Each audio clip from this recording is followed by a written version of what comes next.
Hello guys, you're welcome once more to NEPH. If you're new to this channel, you're highly welcome. I'm your tutor, Mr. Puki, and believe we have a problem on the board on what indices or exponential problem. So we are going to apply all that we know to solve this. Now the first thing is our 27 means 3 times 3 times 3. When you are dealing with exponential what problems, you want to convert larger numbers to exponential form. All right, so this is going to give me 3 raised to the power of 1, 2, 3. So I'm going to put 3 there. Now 64, I have that's 4 times 4 times 4, which we can also write as this. Now we can still make it what? This is 2 times 2, and this is also 2 times 2. This is also 2 times 2.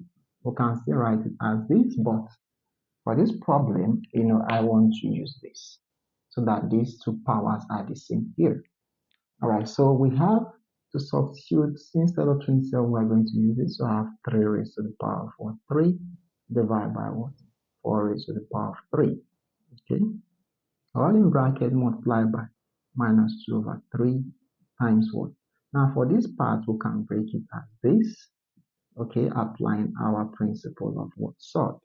Okay, now principle of sort, if I have this square root of a over b, we can write that square root a divided by square root b.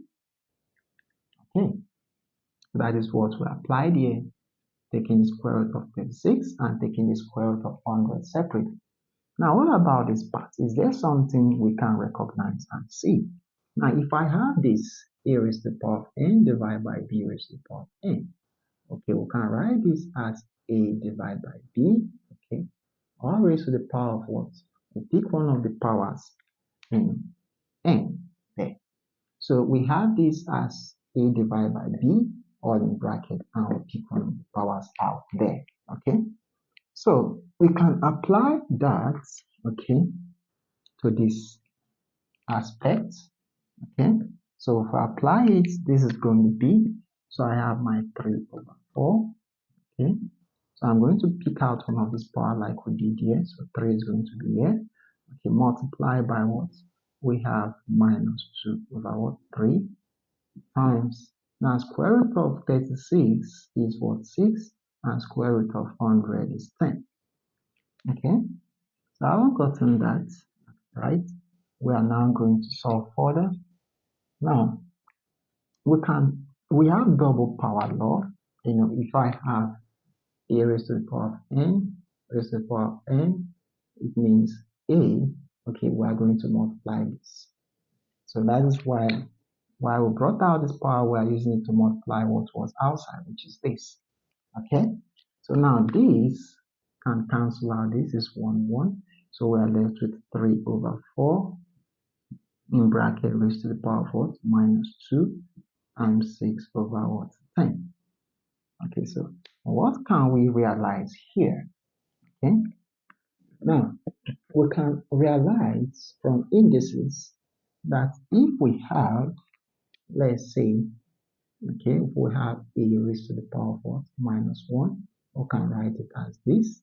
If we have a raised to the power minus 2, we can write it as this. And if we have a raised to the power minus 3, we can write it as this. So we are going to apply it here, okay? But in this case, we are going to apply this one. So all I need to do is I'm going to say 1 over what? Now we're going to write all this.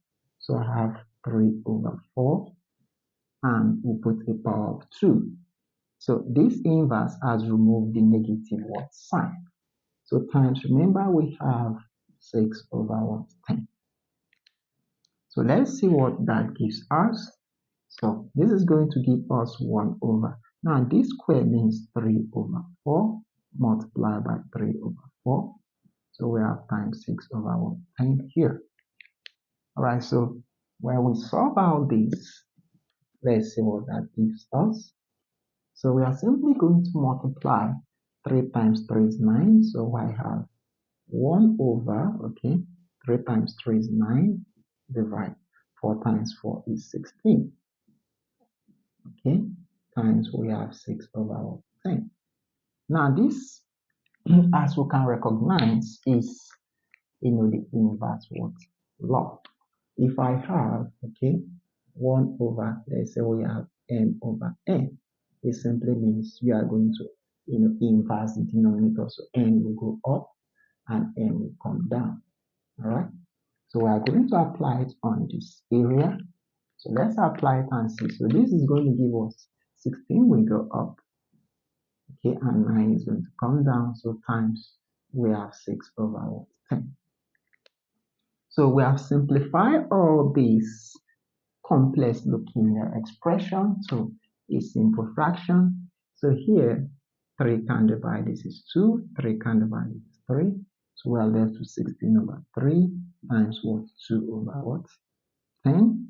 So 2 can go into this and 2 can go into this is 5. So we have what? 16 over 3 times 1 over what? 5. So this will give us 16 times 1 is 16 and 3 times 5 is what? 15. Alright? But we can also write this because this is what? An improper fraction. We know that 15 can go into 16 one time and remainder 1 over what? 15. So this or this gives you your simple solution to this simple problem. Alright guys, thank you guys for watching the video. Hit the like button and do well to share this video to somebody or some student that needs to improve visual skills. I'll see you guys in my next one. Take care. Bye.